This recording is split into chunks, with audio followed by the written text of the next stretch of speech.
Et voilà, donc ça enregistre. Aujourd'hui, j'ai la chance, d'être avec, Olivier Descuter, qui a pas mal d'activités que je vais essayer de présenter très rapidement. Donc, qui est professeur de droit international à l'Université catholique de Louvain-la-Neuve, qui a été de 2004 à 2008 secrétaire général de la Fédération internationale des droits humains, qui a été de 2008 à 2014 rapporteur spécial pour le droit à l'alimentation auprès des Nations unies et qui est depuis 2015 membre du comité des droits économiques, sociaux et culturels des Nations unies également. Et donc, allez, peut-être, bon, d'abord, je voudrais le remercier d'avoir pris le temps de répondre à mes questions pour ce lockdown calling. Et puis, la première question, ça aurait été de savoir un peu comment est-ce qu'on gère toutes ces activités au niveau académique et international en période de confinement. Bien, merci Yves d'abord de me recevoir, c'est un vrai plaisir. Alors, je le vis bien, ce confinement en réalité, mais ma situation est très privilégiée parce que nous habitons en famille dans une maison agréable avec un petit jardin Mhm, et j'ai par ailleurs depuis longtemps développé des modalités d'interaction avec les étudiants mhm, qui se sont accommodés assez facilement de ces cours à distance mhm, via Zoom ou mhm, via Teams. Et finalement, c'est pour beaucoup d'autres beaucoup plus difficile que pour moi. mhm, Les travailleurs manuels qui soit sont au chômage technique, soit, ne peuvent, soit sont obligés de prendre des risques. mhm, Les gens des secteurs essentiels de l'économie dont on se rend compte de l'importance des fonctions qu'ils ou elles remplissent, mhm, mais ça ne fait pas partie mhm, de, de, de, de, de la catégorie. Les professeurs d'université n'appartiennent pas vraiment à cette catégorie qui mhm, est sévèrement mhm, affectée par la crise sanitaire. Ce mhm, qui m'a frappé aussi, c'est mhm, que dans cette crise, comme dans des événements semblables, je pense par exemple aux attentats terroristes mhm. de mars 2018, si je ne me trompe pas, Au 16, euh, 2016, pardon, il me semble. le temps passe vite, Mhm, ou bien lorsqu'on a vécu des événements bouleversants, comme par exemple les attentats du 11 septembre 2001, mhm, etc. Il y a une sorte de prise de conscience dans la mhm, société que nous faisons société, que nous ouais, avons un destin partagé, que la solidarité est une source de résilience. mhm, Et je suis quand même très frappé de voir combien un très grand nombre de gens s'intéressent les uns aux autres, mhm, demandent des nouvelles les uns des ouais, autres, et c'est une source pour moi d'espoir. mhm, Donc, je sais bien que pour la génération de mes enfants, qui sont des grands adolescents, qui ont 20 mhm, ans, c'est un climat très anxiogène, mhm, compliqué. Et franchement, c'est pas facile mhm, pour eux d'être élevés dans cette atmosphère ouais, mhm, parce que cette crise ne fait que succéder à des alertes nombreuses de scientifiques sur mhm, l'état de la planète en particulier. Mais mhm, il y a en même temps, dans cette génération et dans ce moment, une opportunité à saisir. mhm, Le seul bémol, c'est que si nous ne saisissons pas cette chance, ça va être très, très compliqué par la suite. ouais, Parce que je crois que c'est vraiment la dernière chance. Et je terminerai en disant, mhm, Yves, en m'excusant d'être oui, aussi long, c'est que mmh, pour moi, la période est un peu particulière parce que j'ai été nommé le 13 mars rapporteur spécial des Nations Unies sur l'extrême pauvreté et les droits de mmh, l'homme. Et mmh, donc, toute la, toute la récession économique qui s'annonce, mmh, avec une augmentation de l'extrême pauvreté dans le monde qui va mmh, probablement être de 40% par rapport au ouais, chiffre mmh, actuel qui mmh, est autour de 750 millions de personnes. On va aller, mmh, sans doute 400 millions de mmh, personnes supplémentaires vont tomber dans la grande pauvreté. mmh, C'est donc un défi considérable. Et donc, je vais investir beaucoup d'énergie dans tout ce qui concerne les réponses des États, non pas à la crise sanitaire qui est mmh, en train d'être maîtrisée peu à peu, pas encore, mais mmh, on progresse, mmh, mais dans les réponses économiques pour la ouais, reconstruction d'une économie qui va être dévastée. Et mmh, donc, oui, je vis ces crises avec beaucoup une conscience très forte d'être parmi les privilégiés, mmh, mais en même temps un sens de la responsabilité que la situation me semble appeler. d'accord. Très bien. Bon, il y a déjà beaucoup de choses dans cette, 1re réponse et sur lesquelles j'ai envie de rebondir. Justement, j'avais envie de parler de la pauvreté et dans le monde par rapport à ces situations. Parce que bon, en Belgique, au niveau alimentaire, je ne pense pas qu'on meurt de faim à cause du confinement, mais j'imagine bien qu'il y a des endroits dans le monde où la situation est beaucoup plus compliquée. Est-ce que tu as des informations là-dessus sur des endroits qui font face à des situations beaucoup plus compliquées à cause du confinement au niveau alimentaire, au niveau de l'accès et du droit à l'alimentation? Oui, alors d'abord en Belgique, les choses ne sont pas simples du Mmh. tout, hein. Donc, Mmh. il y a des publics très précarisés Mmh. qui dépendent de l'aide alimentaire, Mmh. qui dépendent de l'accès à des invendus Mmh. des supermarchés ou des Mmh. restaurants, etc. Et dans un contexte où, d'une part, l'ORECA Mmh. pratiquement est Mmh. en coma artificiel, et où, d'autre Mmh. part, Mmh. les banques alimentaires qui reposent très largement, parce qu'on a 8 banques alimentaires en Belgique Ouais. qui forment la logistique de l'aide Mmh. alimentaire, Mmh. qui essentiellement reposent sur des bénévolats de personnes Mmh. souvent âgées qui ont dû s'arrêter d'être des volontaires à cause du confinement parce qu'ils ne voulaient Ouais. pas prendre de risques, on les comprend. Euh, c'est très compliqué. Et donc, il y a beaucoup de ménages précarisés en Belgique Mmh. qui ont vraiment du mal, en Mmh. fait, à trouver des Ouais. solutions alternatives. Mmh. Indépendamment du fait qu'en Belgique, on a, comme dans tous les pays, hein, Mmh. des entreprises qui vont fermer, on a des indépendants qui ont mis provisoirement ou pour toujours Mmh. clé sous porte, on Mmh. a beaucoup de gens en chômage technique Mmh. et, et des revenus pour beaucoup de ménages qui sont Mmh. qui ont chuté brutalement. Et Mmh. donc, euh, même la Belgique va être Oui, c'est exact impactée. exactement. Et donc, c'est vraiment une situation qui nous appelle, au fond, à réfléchir euh, la vulnérabilité de solutions qui reposent, par exemple, sur le bénévolat, la charité, l'aide Mmh. alimentaire. Mmh. Il faut une protection sociale plus robuste, des salaires Mmh. minima plus décents. Il faut une Mmh. protection sociale qui protège vraiment. Et ça, c'est peut-être les enseignements qu'on va pouvoir tirer de la crise. Alors, à Mmh. l'échelle mondiale, Ouais. il y a Mmh. des crises qui se profilent, Mmh. et notamment dans des régions qui dépendent de l'aide humanitaire, parce que Mmh. les avions qui acheminent l'aide ne volent plus. Ouais. Euh, les personnels des agences humanitaires sont rentrés chez eux Mmh. souvent, Ouais. pas les locaux, mais les expatriés. Mmh. Beaucoup de circuits qui venaient en soutien des populations qui étaient sous le backstère de l'humanitaire Mmh. sont en fait des circuits qui sont Ouais. interrompus. Et Mmh. alors, il ne faut pas oublier que dans les pays en développement, on a une très grande partie de la population qui est en fait dans l'économie informelle. Mmh. Donc, c'est 85% de la population qui Mmh. travaille Ouais. n'ont pas des contrats Mmh. enregistrés, Mmh. sont payés au jour le jour Mmh. en fonction du travail qu'ils font. Et donc, quand les gens sont confinés chez eux, ils ne peuvent plus aller travailler. Mmh. L'entreprise auquel ils se rendent ne veut plus d'eux, n'a plus de Mmh. toute façon de clients à qui vendre. Mmh. Et donc, ce sont des gens qui n'ont absolument pas droit au chômage, Mmh. absolument pas droit à la sécurité sociale. Ouais. Il n'y a rien.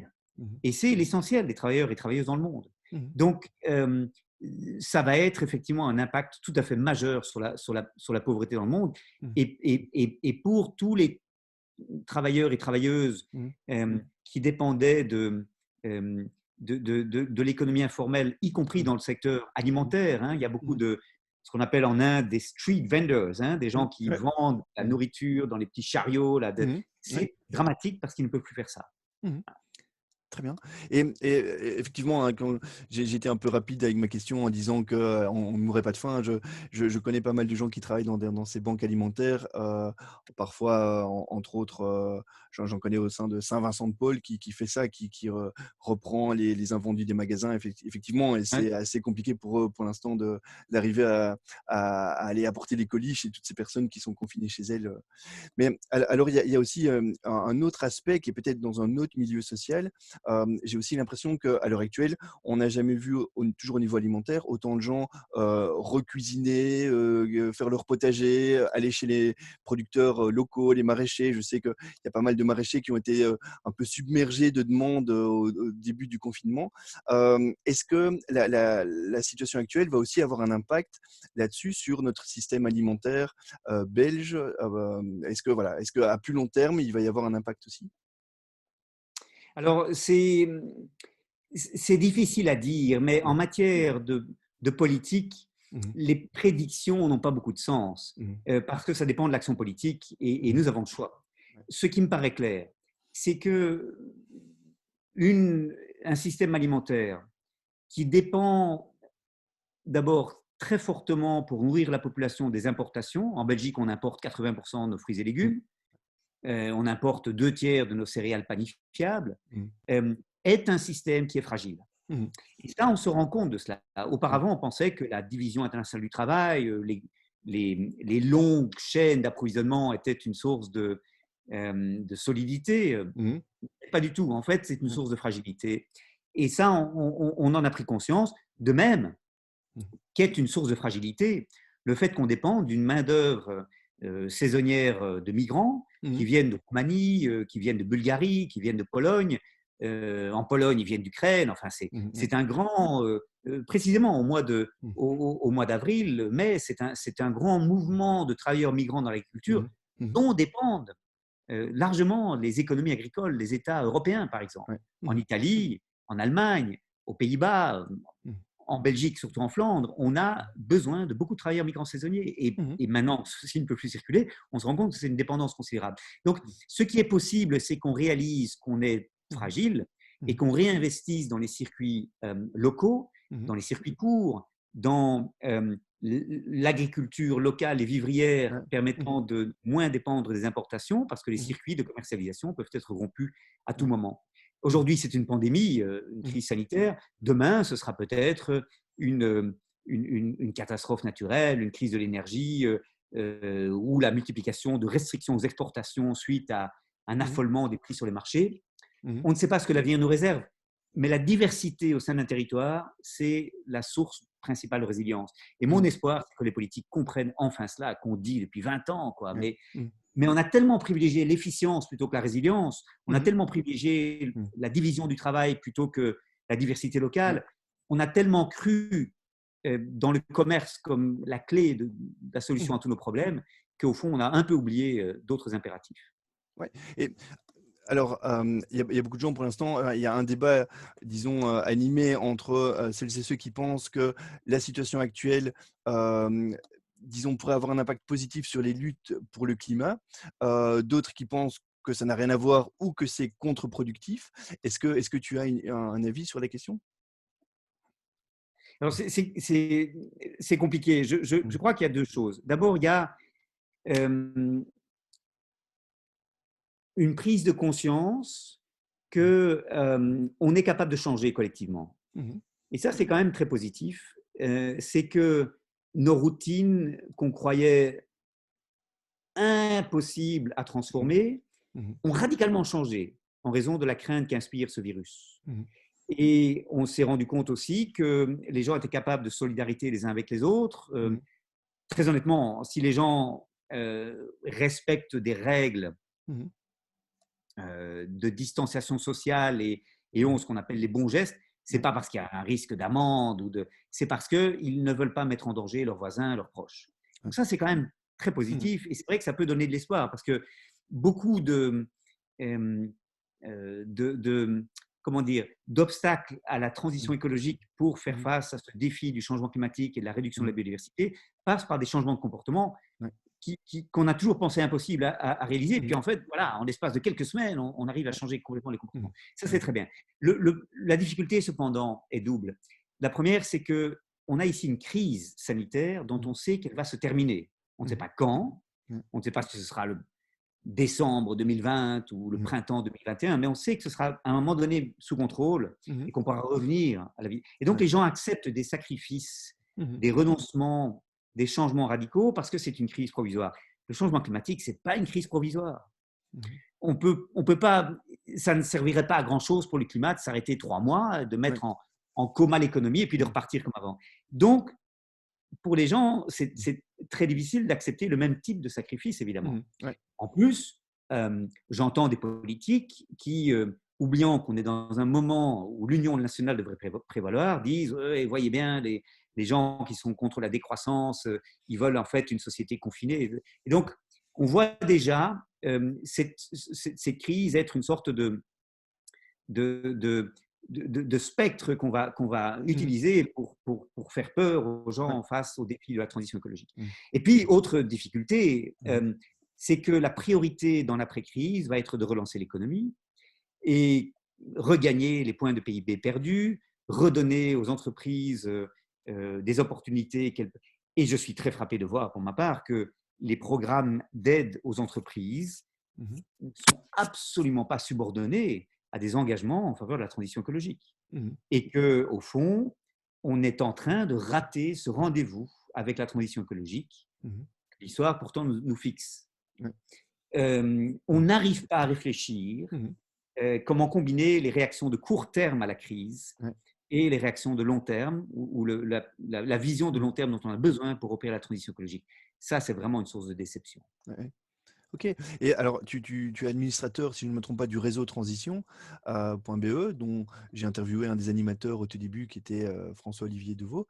Hem, est-ce que tu as l'impression qu'indépendamment des aides aux entreprises, il y a des secteurs qui vont émerger de la situation actuelle et des secteurs qui vont plutôt disparaître ou en tout cas doucement péricliter, quoi? Je pense qu'il y a une possibilité qu'avec cette Mmh. crise, les solutions présentées par le réseau de transition euh, gagnent en popularité. Mmh. Et tu as fait allusion toi-même Mmh. à l'intérêt que suscitent aujourd'hui les circuits courts, les circuits Mmh. directs, Mmh. où les gens ayant pris conscience que des contacts directs avec des producteurs étaient une manière d'éviter d'être l'otage, au fond, Mmh. des grands circuits de distribution.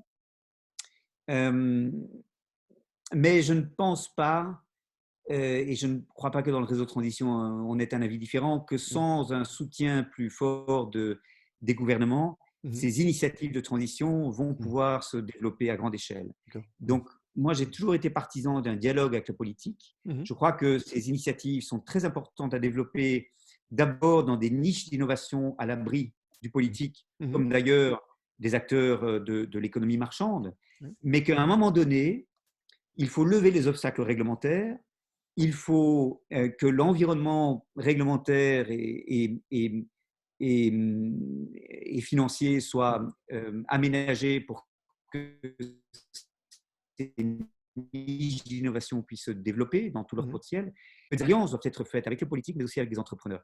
Mmh. Et je crois très important que l'on développe ces alliances donc, Mmh. entre Ouais. le civique, le Mmh. public et le Ouais. privé, entre Mmh. les citoyens, les politiques et les entreprises. Mmh. C'est à cette condition-là que la transition va pouvoir se développer. Ouais. Euh, Mmh. Sans cooptation, sans récupération, Mmh. mais avec malgré tout une pérennité que cette capacité des entrepreneurs à aller chercher des financements avec leur expertise, Mmh. cette capacité des politiques à lever les Ouais. obstacles, c'est vraiment essentiel. Donc Ouais. tout va dépendre, Mmh. une fois de plus, hein, de la capacité qu'auront ou non nos politiques Mmh. de se saisir de l'occasion. D'accord. Très intéressant. Et ça me permet de rebondir sur la question des instances internationales. Tu as été donc tu es encore aux Nations Unies, à la Fédération internationale des droits humains. Dans une situation mondiale comme est la pandémie actuelle, quel est le rôle, selon toi, de ces instances internationales? Est-ce que c'est un rôle plutôt de moteur, on va dire, et les nations, du coup, les États suivent un peu ces directives-là, ou c'est plutôt des initiatives qui doivent partir des États ou des régions dans les États et les organisations internationales sont là pour poursuivre et soutenir les États? Un peu, comment ça se passe? Quel est le rôle de ces organisations internationales dans une pandémie comme celle-ci? Alors, bon, il y a deux aspects. Il y a un aspect peut-être moins intéressant, bien que pas moins important, c'est Mmh. l'aspect humanitaire stricto sensu. Mmh. Euh, les agences des Nations Unies ont travaillé ensemble pour définir une sorte de plan humanitaire Mmh. que le secrétaire général des Nations Unies appelle à les aider les gouvernements à soutenir. Il faut de Mmh. l'argent, tout simplement, Mmh. dans l'immédiat, Mmh. pour aider les États, les régions qui ont plus de mal Mmh. avec la perte de revenus considérable que la crise amène à faire face. Mmh. C'est un aspect important des Nations Unies, Ouais. l'aspect opérationnel, Mmh. mais ce n'est pas le plus intéressant intellectuellement. L'aspect intéressant intellectuellement, c'est euh, la prise de conscience Mmh. que les solutions d'avant, Mmh. où la croissance économique était vu comme indispensable à la fois à la justice sociale Mmh. et à l'investissement dans la transition écologique, Mmh. ce modèle d'avant ne fonctionne plus. Mmh. On ne peut plus dire maintenant qu'on va croître et puis réparer le dégât à l'environnement et Mmh. puis redistribuer les Mmh. fruits de la croissance, comme on le disait dans les années Mmh. 60 et 70. Ouais. Mmh. Aujourd'hui, on a pris conscience que c'est notre modèle de développement qui doit être Mmh. repensé Ouais. et que la croissance même, pardon, je corrige aussitôt, le développement même de l'économie, Mmh. qui doit faire croître certaines choses, Mmh. hein, qui Ouais. doit faire croître le temps disponible pour l'activité civique, qui doit faire croître la possibilité euh, pour les travailleurs d'avoir un revenu décent, etc., mais qui doit faire décroître beaucoup d'autres choses. Mmh. Donc, le développement de l'économie doit intégrer les contraintes sociales et environnementales d'emblée, d'entrée de jeu. Donc, c'est un modèle de développement qu'il faut repenser. Et je crois que le rôle des Nations Unies, c'est d'amener les États à repenser cela. Je constate que l'OIT, l'Organisation internationale du travail, que l'OMS, l'Organisation mondiale de la santé, le Programme des Nations Unies pour le développement, par exemple, réfléchissent à un nouveau modèle de développement qui Mmh. réconcilie au fond tous les objectifs de développement durable et notamment l'économique avec le social et l'environnemental. Et je crois que c'est ça qu'on peut faire aujourd'hui, c'est saisir l'opportunité de cette crise. Je déteste, c'est pas de Mmh. l'opportunisme, hein, je Mmh. n'aime pas le mot d'opportunité, Oui. mais Mmh. comprenons-nous, Oui. c'est maintenant ou jamais qu'on peut réagir Mmh. parce qu'on va transformer l'économie à un point inédit. Mmh. Euh, Jamais l'investissement de l'État dans l'économie n'aura-t-il été aussi fort. Je veux Mmh. dire, aux États-Unis, c'est 3 000 milliards de dollars Mmh. qui vont être injectés, qui sont injectés Oui. aujourd'hui dans l'économie. Mmh. 3 000 milliards de dollars, 15% du PIB américain. Mmh.